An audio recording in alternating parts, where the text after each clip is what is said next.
После окончания Холодной войны роль миротворческих сил ООН сильно возросла. В 1987 году под эгидой ООН проходило 5 миротворческих миссий. В их составе было примерно 10 тысяч человек, а их общий ежегодный бюджет составлял $233 миллиона. К 2021 году ситуация изменилась. Бюджет вырос до $6,5 миллиардов, а количество персонала увеличилось до 100 тысяч человек. В связи с этим стал подниматься вопрос о том, как можно оптимизировать деятельность миротворцев. 20 сентября 2017 года Совет Безопасности ООН единогласно принял резолюцию 2378, в которой содержится призыв к реформе миротворческих сил ООН. Китай также отдал свой голос в поддержку этой резолюции, что явилось немаловажным этапом китайского миротворчества, которое началось в начале 1990-х годов. В 1990 году Китай испытывал не самые простые времена. Случившееся на площади Тяньаньмэнь толкало Пекин к международной изоляции. Чтобы не допустить такого поворота событий, китайское руководство приняло решение о присоединении к миротворческим усилиям ООН. Бомбардировка НАТО Югославии без санкций ООН также стала причиной активного вовлечения КНР в миротворчество, так как в Пекине понимали, что подобные произвольные действия западной коалиции ослабляют авторитет ООН, Международного института обеспечения безопасности, в котором Китай обладает правом вето. Очевидно, что укрепление авторитета ООН стало одной из ключевых целей внешней политики КНР, а миротворчество – инструментом для достижения этой цели. С 1990 года примерно 36 тысяч граждан Китая были сотрудниками миротворческих миссий, а на момент 2021 года Китай является крупнейшим поставщиком персонала для миротворцев ООН среди 5 постоянных членов Совета Безопасности, обойдя Великобританию, Францию, США и Россию. Всем привет!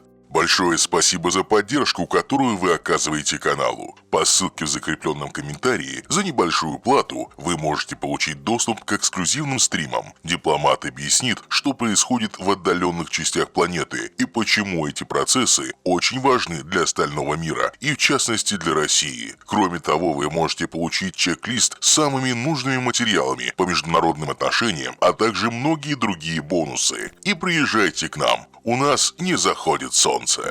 Изначально КНР отправляла в миссии сотрудников полиции, инженеров и врачей. Но потом ситуация изменилась. В 2015 году в Южный Судан был отправлен китайский пехотный батальон. Помимо этого, Пекин вносит в бюджет миротворческих миссий 15,2% от их общего бюджета, что делает его вторым финансовым вкладчиком после Соединенных Штатов. А в сентябре 2015 года Си Цзиньпин объявил, что в КНР будет создан резервный контингент ООН из 8 тысяч китайских специалистов. В 2016 году китайские миротворцы были убиты в Мали и Южном Судане, из-за чего в 2017 году Пекин профинансировал исследование, которое было направлено на повышение безопасности миротворцев. Результат КНР не особо устроил. Авторы исследования заявили, что силы ООН должны идти на еще большие риски, чтобы выполнять свою работу. Это привело к тому, что в марте 2020 года Китай вынес на рассмотрение Совета Безопасности ООН резолюцию, призывающую принять все необходимые меры для повышения безопасности миротворческого персонала. Это событие носит довольно уникальный характер. Во-первых, Китай крайне редко берет на себя инициативу по разработке резолюций Совета Безопасности. Во-вторых, ее соавторами выступили более 40 стран Африки, Азии и Латинской Америки. Кроме того, Китай пытается протолкнуть своих граждан на высшие должности в миротворческих миссиях. Китайские офицеры уже командовали миссиями ООН на Кипре и в Западной Сахаре, но эти миссии были относительно небольшими и не представляли особого риска. В свою очередь, Пекин стремится к тому, чтобы китайские офицеры возглавили крупную миссию в регионе, который представляет интерес для международного сообщества.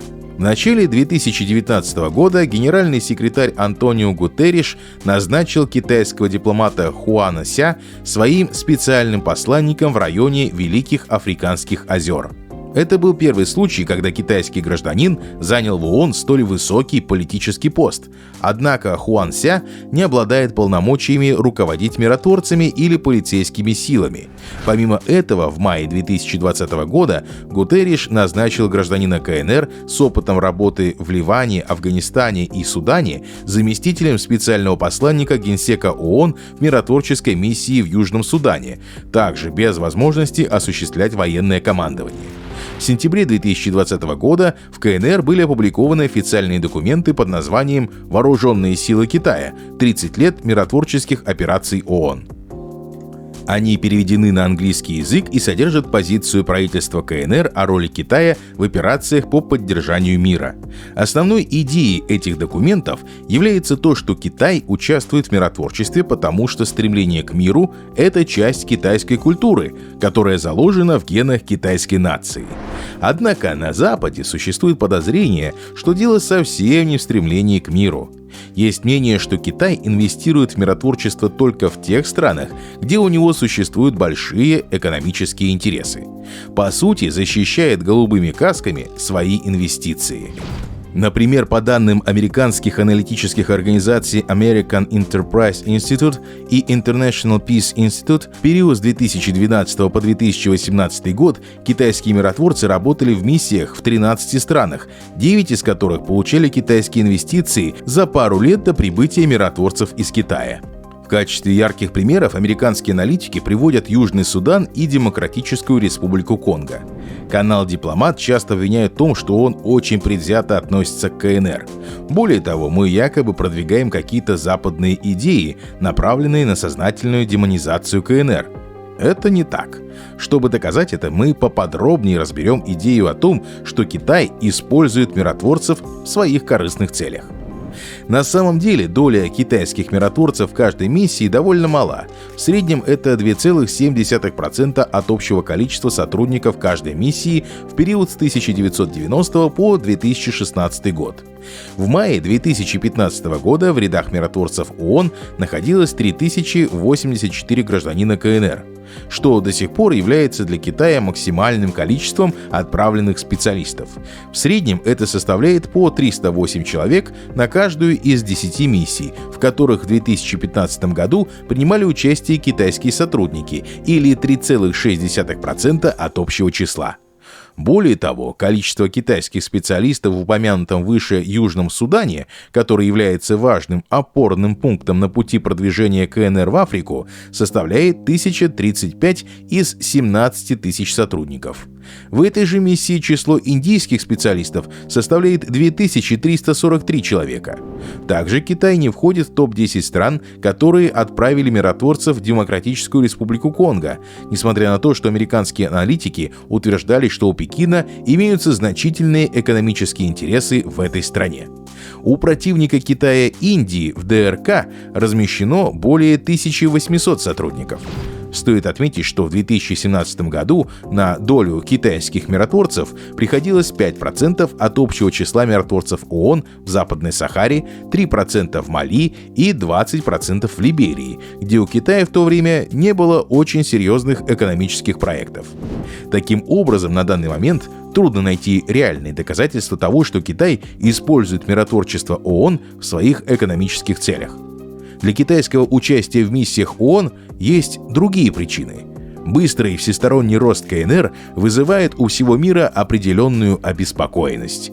Действительно, несмотря на ранее провозглашенную в КНР внешнеполитическую установку о мирном развитии, в последнее время Китай активно стремится к нарушению статуса кво, что особенно заметно по его действиям в Южно-Китайском море и регионе Индийского океана. Например, в мае 2021 года свыше 200 китайских судов, укомплектованных морскими ополченцами, вторглись в исключительную экономическую зону Филиппин. Министр обороны Филиппин заявил, что Пекин стремится занять в Южно-Китайском море еще больше районов и призвал Пекин немедленно вывести свои суда. В ответ Китай заявил, что рыболовные суда укрываются там от плохой погоды, а район их местонахождения является частью Китая и традиционным местом китайской рыбной ловли. Учитывая подобные инциденты, вполне логично ожидать от КНР дальнейшего расширения работы с миротворцами ООН, которая будет направлена на успокоение мировой общественности касательно ревизионистских планов Пекина. Китай активно интегрируется в мировую финансовую систему, авангардом чего выступает инициатива «Один пояс, один путь» и партнерские отношения с более чем 60 странами в АТР и Африке. При ключевом участии КНР были созданы такие организации, как New Development Bank, Азиатский банк инфраструктурных инвестиций и Фонд Шелкового пути. Для успеха этих инициатив Пекин нуждается в постоянной поддержке безопасности и стабильности, а участие в миротворческой деятельности ООН, в том числе в миссиях, связанных с постконфликтным урегулированием, может помочь Пекину достичь желаемых результатов. Большое спасибо за просмотр. Пожалуйста, оцените это видео и поделитесь им с друзьями. Также по ссылке в описании вы можете перейти в наш Telegram или оформить спонсорскую подписку и получить доступ к эксклюзивному контенту, стримам, еженедельным дайджестам и уникальным документам. До новых встреч!